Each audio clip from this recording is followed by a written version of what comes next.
मध्ये आपण कम्प्युटरवर खूप साऱ्या वेगवेगळ्या प्रोग्राममध्ये आपण काम करत असतो आणि त्या प्रोग्राममध्ये ज्या फाईल्स तयार होतात त्या फाईलला आपण एक नाव देऊन सेव्ह करतो. तसेच कम्प्युटर देखील त्या फाईलला एक नाव देतो ज्याला एक्सटेन्शन असं म्हणले जातं.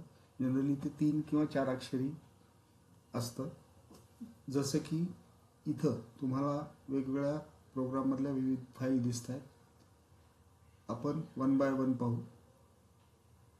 projects.pdf ही जी फाईल आहे, शक्यतो ही फाईल PDF फाईल आपल्या सर्वांना माहितीच आहे.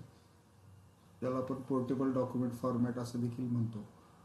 या फाईलमध्ये कसलंही एडिटिंग होत नाही आणि ही फाईल फक्त रीड करता येते. म्हणून कुठलंही डॉक्युमेंट आपण ज्यावेळेस सेव्ह करतो ते जर PDF प्रकारात सेव्ह केलं तर त्या डॉक्युमेंटमध्ये एडिटिंग होत नाही. आणि इथं तुम्हाला त्याचा टाईप पण पाहायला मिळतो, ॲडोब ॲक्रोबॅट डॉक्युमेंट.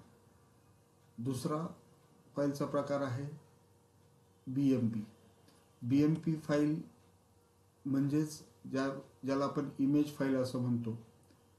ही इमेज फाईल ओपन केल्यानंतर इथे तुम्हाला वेगवेगळे पेंट हा प्रोग्राममध्ये ती ओपन होते आणि इमेज फाईल शक्यतो त्याच्यात वेगवेगळ्या टाईप्समध्ये पण त्याला सेव्ह करता येतं. BMP फाईल म्हणजे मॅक्झिमम साईज सेव्ह करायला लागते, पण इतर कुठलेही विविध प्रकार आहेत जसं की PNG आहे, JPG आहे, BMP आहे आणि GIF. आपण यापैकी कुठल्याही एका, जसं आता मी या इमेजला PNG प्रकारात त्याच फोल्डरमध्ये त्याला फाईल नेम मी image1 दिलं आहे आणि सेव्ह केलं. सेव्ह केल्यानंतर इथं तुम्हाला पाहायला मिळेल की image1 BMP आणि दुसरी आहे image1 PNG. म्हणजेच इमेज फाईल अनेक वेगवेगळ्या प्रकारात जसं की BMP, PNG, JPG किंवा GIF प्रकारात सेव्ह करता येते. त्यानंतर इथं आहे M4A फाईल, मीन्स ही ऑडिओ फाईल आहे. तुम्ही कम्प्युटरवर ऑडिओ फाईल व्हॉइस रेकॉर्डरद्वारा ऑडिओ फाईल क्रिएट करू शकता किंवा डाउनलोड केलेला एखादा ऑडिओ फाईल असेल त्याचं जनरली WAV किंवा MP3 हे पण फाईलचे टाईप्स असतात.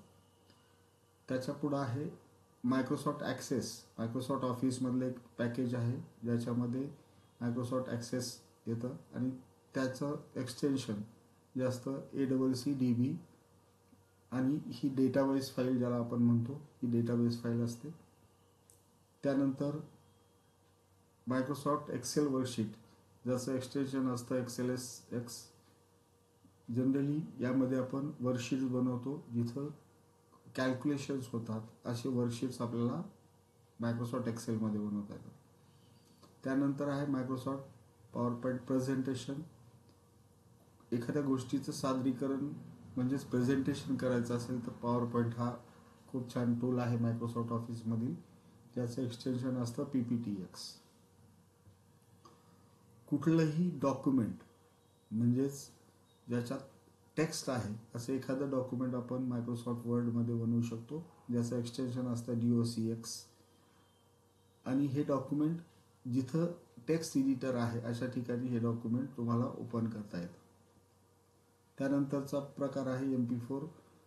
जनरली आपण सगळेजण मोबाईलवर MP4 या फाईलशी संबंधित आहोतच किंवा त्याचं आपल्याला माहिती आहे की व्हिडिओ असलेला फाईल याला आपण MP4 फाईल असं म्हणतो.